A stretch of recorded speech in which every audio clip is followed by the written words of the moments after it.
So, matibay talaga yung screen ng brand. Ow! So, matibay talaga yung screen ng brand. Ow!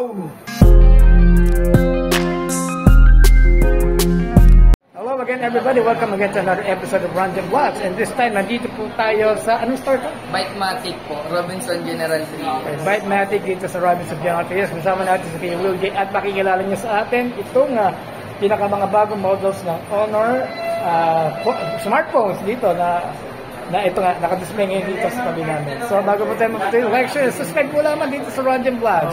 At pakikita sa atin, di Kuya Will J, ang, yun nga, nabalik ko nga, mga bagong phones ng Honor, na isa sa mga emerging smartphone manufacturers dito sa bansa. Okay, so let's go. Demonstrate ko lang po sa inyo guys yung pinaka mga bago namin models. Unahin ko na po dyan yung pinaka bago namin model na si Honor X9B. Si Honor X9B, yung price niya po sa amin ay 16,999. Naka 20 gig na po siya, 256 gig of internal storage.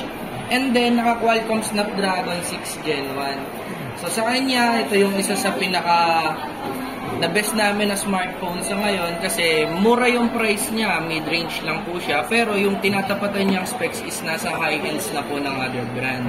So sa kanya naka 108 megapixel, 5.8 yung milliampere ng battery niya. So kung mahilig ka sa games and camera, yun yung advantage mo. Ang ganda na rin ang camera niya. Meron na rin siyang stabilization po. And then kung ikaw ay mahilig sa multitasking, kaya niya pong mag-operate o mag-open ng up to 20 running applications sabay-sabay. So sa kanya po pwede kang mag-open ng Facebook, Messenger, maraming apps na kailangan mo, pwede mo siyang i-multitask. So makakapagsabay-sabay ka sa kanya ng apps. So, andito po siya sa gilid, pwede mong i-click, ayan. Makakapili ka o makakapag-pause ka ng maraming application sa kanya ng sabay-sabay nang hindi naglalag or nag-ahang yung phone. Parang hindi ko nakikita sa ibang phone niya. Sa ibang phones po kasi hindi sa kanila applicable yun. So, ito kung okay lang sir, demo ko naman din po. Sure. Yung Honor 90 ko. Yung gamit ko po kasi is yung Honor 95G namin, which is 24,990 yung price niya, and then naka 12 gig 512 po siya. So malaki yung storage niya, mabilis po siyang mag-charge kasi naka 66 watts Honor charge na rin po, and then 200 megapixel na yung camera. So ito po yung pinaka the best na features na meron sa kanya. Kung halimbawang ikaw ay nag-games, pwede mong pagsabayin yung YouTube mo habang naglalaro ka ng games. So sa amin yung Mobile Legends po naka ultra and super graphics na po siya. So yun yung pinaka the best sa kanya. Then pwede ka pa pong magsabay sa kanya ng isang application. So nag-games ka sir, dalawang application ng games yung pwede mong gamitin. So sa amin po kasi pwede ka mag-ML habang naglalaro ka ng COC. Oh. Dalawang games yung pwede mong gamitin nang hindi naglalag yung phone mo. Pwede ba sa ibang phone yan o dyan? Sa ibang brand sir, hindi ko confirm kung pwede sa kanila, pero sa amin po ito, kitang-kita naman natin na pwede kang maglaro ng COC habang naglalaro ka ng ML. Definitely hindi naglalag ha? Yes po. Then pwede mo siyang i-minimize. So yun nga, mabalik tayo dun sa pag-YouTube mo. Ayan, pwede mo siyang i-open ulit para i-play. Pwede mo siyang exit bago sabay-sabay na apps pa rin po. So kung natao na may nag-text sa'yo, pwede mong replyan yung message niya. Pwede mo pa siyang i-chat din kung sakali pong kailangan mo mag-messenger. Kasi kaya niya mag-hold ng up to 20 running application. Ang H90 naman namin sir, pakita ko rin na ang pinaka-the best na feature sa kanya is yung camera niya. Bakit ko po nasabing the best yung camera ng Honor 90? Kasi yung camera ng Honor 90 namin sir, back and front po siya, meron na siyang stabilization. So, meron na siyang anti-shake. So, kung nag-vlog ka, yan, ang maganda sa kanya, back and front camera is naka-anti-shake. Then, the same time sir, ito yung pinaka-the best sa amin. Pag nag-start ka ng video, meron siyang noise reduction. So, kung tayo nag-uusap, tayong dalawa, yung voice nung yung unnecessary sound, hindi na siya nare-record or nasasama. Then, the same time, sir, pag gusto mong ilipat yung camera mo, pag kinlik mo yan, hindi po napuputol yung video. Dare-diretso pa rin po siya. Oo nga, sa ibang phone, di ganun. Yes po.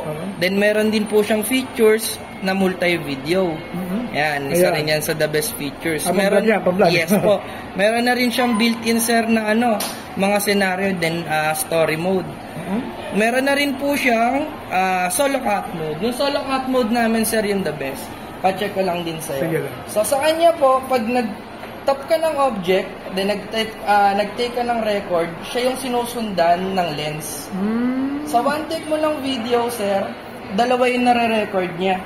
Isang naka-zoom out, siya yung sinusundan ng lens. Isang naka-zoom in. Oh, okay. So yun yung features na meron sa Honor 90 natin na wala rin sa ibang brands. Wow, advantage mo yun. Which is sa ibang phones is wala po. So, sumunod naman natin dyan sir yung Honor 90 Lite natin. Mura rin po yung price niya kasi 12,990 lang siya.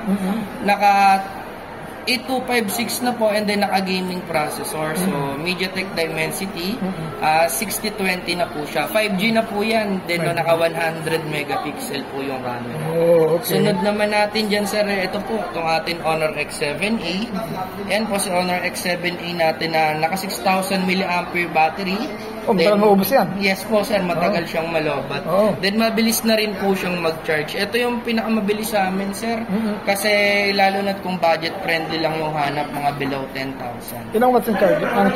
22.5, sir. Ang charging niya. Kaya, mabilis pa rin siyang mag-charge kahit malaki yung battery.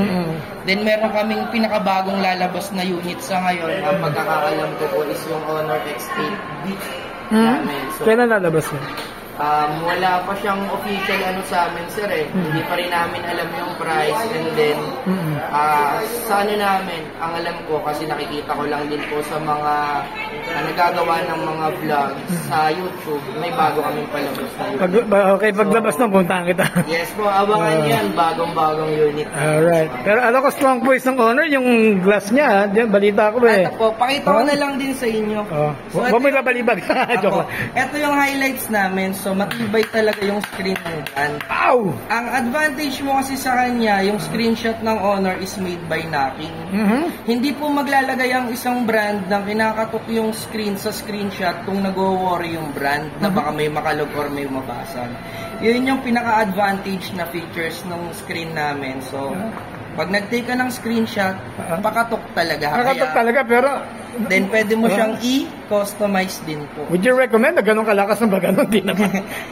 Sa amin po, hindi ako, sa akin, as promoter, hindi rin naman ako masyadong nag-worry about dun sa mga accidental drop. Pero yung sa iba po kasi na talagang ibinabalibag na. Ito po, honest glass is glass. Yeah.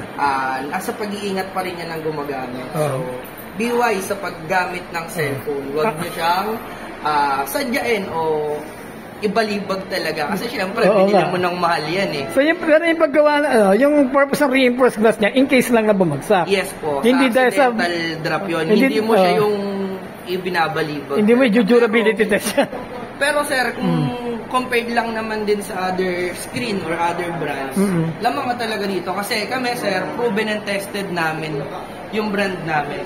So yun, would you like to invite people to come over here to your store?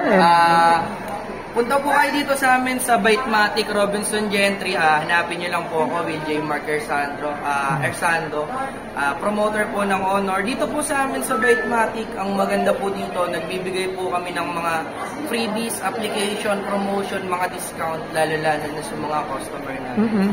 So, kung halimbawa pong maligaw kayo dito sa Robinson, galaan nyo po kami para mapakita ko sa inyo yung mga models namin ng Honor. What are the payment options that are available? Home credit and then credit card po available sa amin. All cards naman po tinatanggap. Tinatanggap nyo naman. Okay. Will J, maraming salamat. Punta lang kayo sa store. Bytematic ba? Bytematic Robinson Gentry. Punta lang po kayo sa Bytematic para makita niyo po itong mga models nila ng Honor and nakita niyo po kung gaano talaga katibay itong phone nito. Talaga sinapak niya kanina. Pero lamang po yun, hindi naman sa gusto sirain or what. Hindi para pakita sa inyo kung gaano ka-durable ang salamin niya ng phone na ito. Pero apart from that, may mga ibang added features din naman na talaga magugustuhan ninyo gaya na naipakita niya kanina. So, thank you so much again and I'll see you on my next vlog, in my next video. Take care and happy weekend. God bless. Bye-bye.